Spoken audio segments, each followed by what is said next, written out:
வணக்கம். இன்றைய செய்திகள். தமிழக சட்டமன்ற தேர்தலில் 108 தொகுதிகளில் வெற்றி பெற்ற தமிழக வெற்றிக் கழகம் ஆட்சி அமைக்க முயற்சியில் முக்கிய கூட்டணி கட்சிகளை ஆதரவு தேடி வருகின்றன. 118 உறுப்பினர்கள் தேவைப்படும் மேஜிக் எண்ணை எட்ட தவிக தலைவர் விஜய், காங்கிரஸ், விடுதலை சிறுத்தைகள் கட்சி, கம்யூனிஸ்ட் கட்சிகள் மற்றும் ஐயுஎம்எல்ஏ உள்ளிட்ட கட்சிகளிடம் ஆதரவு கோர உள்ளதாக பரபரப்பு தகவல் வெளியாகியுள்ளது. தவிக தனிப்பெரும் கட்சியாக உருவெடுத்துள்ள நிலையில் ஆட்சி அமைக்க கூடுதல் ஆதரவு அவசியம். இதை மனதில் கொண்டு விஜய் இந்த கட்சிகளுடன் தொடர்பு கொள்ள திட்டமிட்டுள்ளார். குறிப்பாக காங்கிரஸ் மேலிடம் விஜயுடன் அணி சேர்வதில் ஆர்வம் காட்டுவதாகவும் பேச்சுவார்த்தை ஏற்கனவே தொடங்கியுள்ளதாகவும் தகவல் வெளியாகியுள்ளது.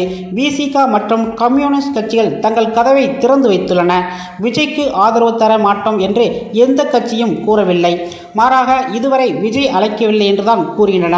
ஒருவேளை விஜய் நேரடியாக அழைத்தால் ஆதரவு அளிக்கும் வாய்ப்புள்ளதாக அறிவிக்கப்பட்டுள்ளது. ஐயுஎம்எல்ஏ உள்ளிட்ட சிறிய கட்சிகளும் இந்த பேச்சுவார்த்தையில் இணையலாம் என்று எதிர்பார்க்கப்படுகின்றன. தவிகவுக்கு கூட்டணி கட்சிகள் கதவை திறந்து வைத்த நிலையில் திமுகவினருக்கு பெரும் அதிர்ச்சியை ஏற்படுத்தியுள்ளது. ஆளும் கட்சியாக இருந்த திமுக இந்த தேர்தலில் பின்னடைவு ஏற்பட்டுள்ள மிகப்பெரிய தோல்வியே அமைந்துள்ளது. தவிக தரப்பில் இன்னும் உத்தியோகபூர்வ அறிவிப்பு இல்லாத நிலையில் அரசியல் களம் பரபரப்பாக அமைந்துள்ளது. விஜய் முதலமைச்சர் பதவிக்கு வருவதாக வாய்ப்புகள் அதிகரிக்கப்பட்டுள்ளதாக கூறப்படுகின்றன.